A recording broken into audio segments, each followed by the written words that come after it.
The CEO of Gearbox and Borderlands 4 has spoken out. We'll go over his entire take there and see what's actually happening. We do have some additional things for performance pertaining to both the console platforms and PC, as well as some brand new exclusive rewards, even some new select merch, as well as other additional community updates. We got a ton to talk about. What's up, World Utopia here, back into another video. Today we're checking out all things Borderlands 4. Okay, so let's just jump right into it. What's going on with the CEO? What are the comments on performance? We'll look at both, as I said, the PC and the console platform to see what's happening with both there. First off here, you guessed it, Randy Pitchford actually did give a bunch of his takes here on what's going on. Or he did finally speak out on the performance issues and all of that there. He first off did start the chain of tweets here with this comment. He said, every PC gamer must accept the reality of the relationship between their hardware and what software they're running is doing. This one did get community noted, where the comment was here, the publisher of a game is responsible of providing accurate, recommended, and minimal specs, since the consumer has absolutely no way to check essentially how the game is running and what they're going to run into for hardware before release.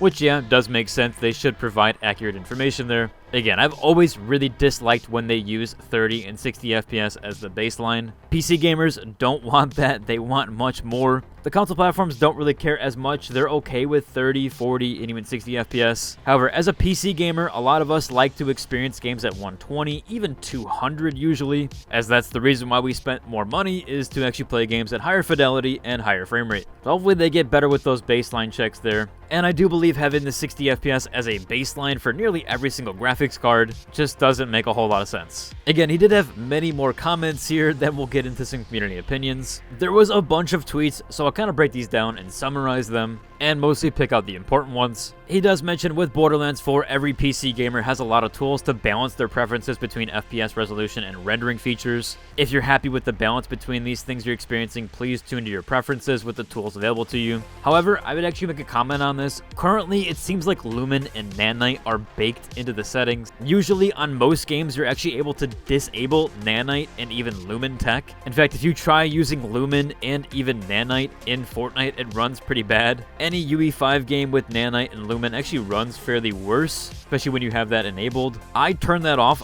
for literally every game I've ever played, and I have a 4070 Ti Super, so it should be able to handle it.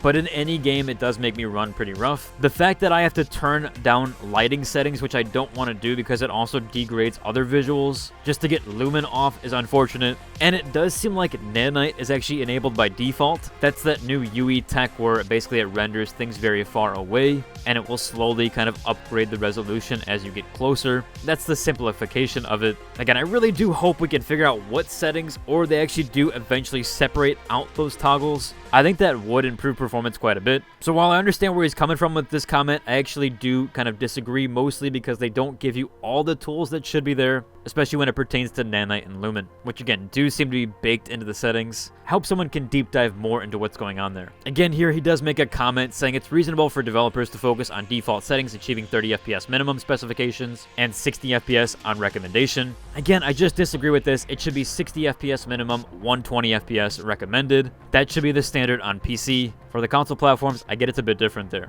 but people aren't paying $2,000 to $3,000 to achieve 30 FPS, or even really 60 FPS. In fact, for me, anything lower than 80 to 90 FPS actually gives me a headache, and it is nearly impossible for me to play at 60 FPS. In fact, games like Dragon's Dogma 2 and even Starfield, I had to do a frame gen mod just to have that game playable without it giving me a headache, as running at that low 60 FPS mark was just giving me a headache and a little bit of motion sickness too, as I'm used to the higher frame rate. So again, I really wish we would upgrade these standards here, as these have been the same standards since like 2009, 2010, which just doesn't make sense overall, especially given how much technology has advanced where graphics really haven't. So hoping across the entire industry we do get some changes there.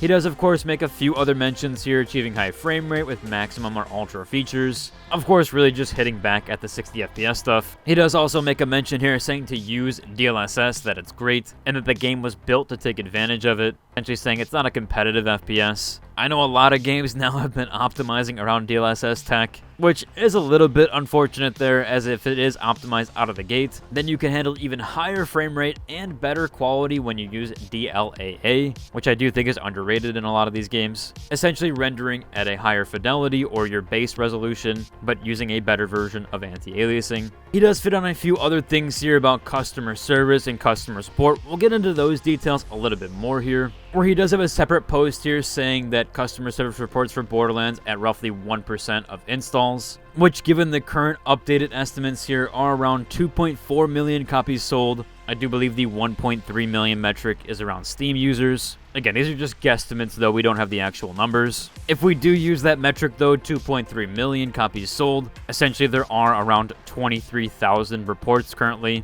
He does go on to say here more than half of those tickets are for users reporting difficulty with their shift accounts. The next highest ticket is FOV controls on console, which they are working on that. 5% of those tickets are reporting issues with Twitch drops, and 4% here are PC-related issues, with customer service flagging less than 1% as valid, and around that 4% metric, or at least majority of that there, is experiencing success with educating the settings coaching. So essentially here he's saying less than 1% of customers have a CS ticket that have valid performance issues. Of course, not everyone opens up a ticket when they do have performance problems, so I do think that data can a bit vary. Again, someone does recommend here in a comment saying that they use DLS balance with frame generation on. Again, I really would hit on the notion here that you should not use DLSS on balance mode, that is going to degrade your quality much more than lowering one or two settings. If anything, DLSS should always be used at quality or DLAA. At least that's my recommendation there, and normally is for a lot of the upscaling tech. Balance is just dropping your resolution all the way down to almost 720p depending on your monitor resolution. So yeah, I really would suggest not using DLSS balance. I get that might see the most performance uplift, but you're going to see the highest visual degradation, when you could lower things like volumetric fog or a few other things that wouldn't affect your visual clarity and get about the same performance jump, if not more. Given that though, I really do hope they eventually give us nanite and lumen toggles. I honestly do think that's the kind of culprit of a lot of these people's performance issues. Mine as well. I don't have the best performance in this game, around 110 FPS open world, which is fairly insane given that I get around 200 FPS in most games, even in MMOs that have a ton more enemies on screen.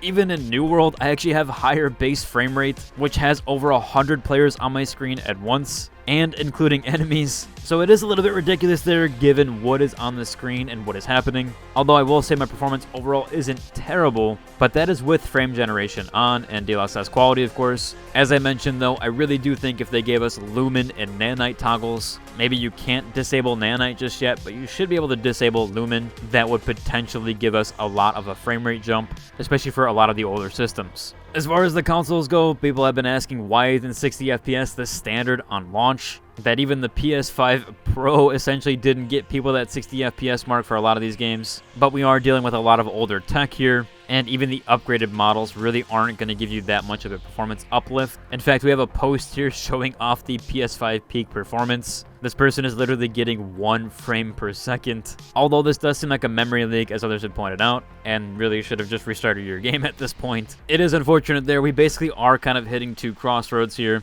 Certain games do have their performance issues, and that is 100% a problem. But we also are super late in the console cycles. We're nearing the 7-year mark of them actually being out, at least hitting the 6th year, so we are kind of at the very, very end of them. And this tech here for the consoles is severely outdated, given that console cycles are around every 7 years. And if anything, they should probably be a bit faster than that, since technology does get outdated very quickly. But on the other end of things, they should fix the performance problems, as they shouldn't be this rough. So hopefully we do get some more stability patches there overall. Next up here, we do have some community mentionables, some exclusive rewards. This first one here is actually Gearbox did drop their merch section. Usually cover these in my news videos just to kind of showcase if you guys wanted to check those out. I'll link to it down below. They have a few t-shirts here and even a sweatshirt. For some reason, the hoodie actually doesn't show up on this page, the one they linked on their Twitter. So I'll link to that one specifically, but there is a hoodie as well if you want to snag that. We do also have a really cool exclusive reward here. And this actually comes from Butterfingers. So they just did actually drop a Butterfinger Echo 4 drone skin. That's for US players only though currently.